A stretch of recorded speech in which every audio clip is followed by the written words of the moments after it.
Dear Diane, it is not humanly possible for me to write down everything we've been through together, but it is possible to pick out the most meaningful and most special times we've spent together in the last 10 years, so that is what I'll do.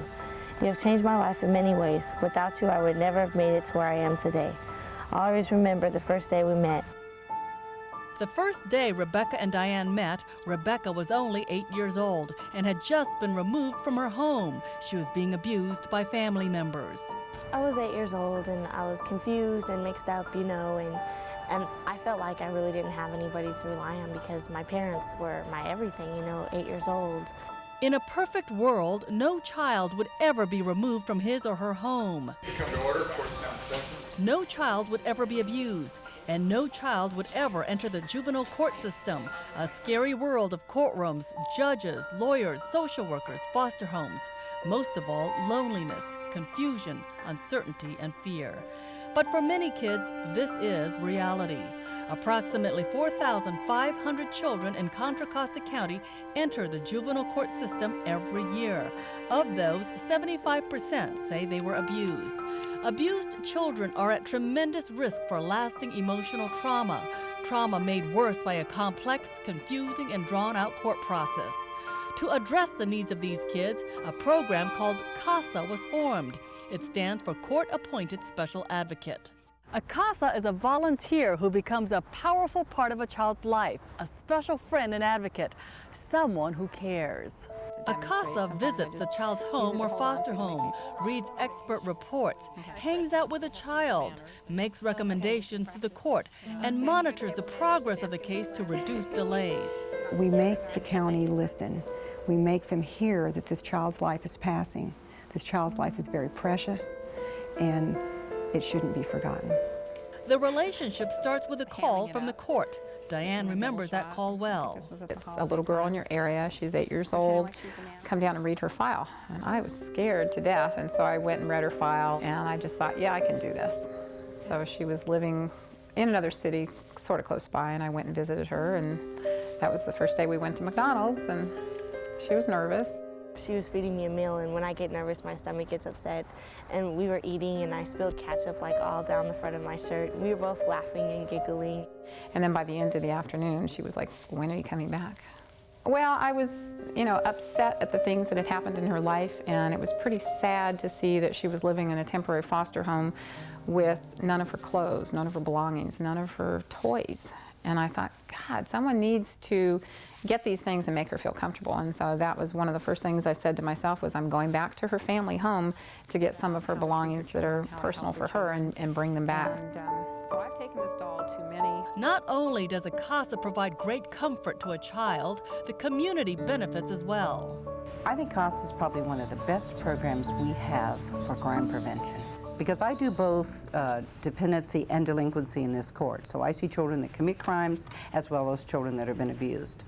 And oftentimes I see the children that commit the crimes, they are prior dependent children. And I will look at the file and I will check to see what was the effect, what was the dependency about. And I'm stunned to find out some of the horrific abuse that they have had. And they haven't had a lot of intervention. One thing I think CASA does right away, it provides some very solid intervention and somebody there for them. That's how it's worked for Rebecca. When I need a friend or somebody to be there for me, she's there. If I have problems at home, I talk to her, she's there.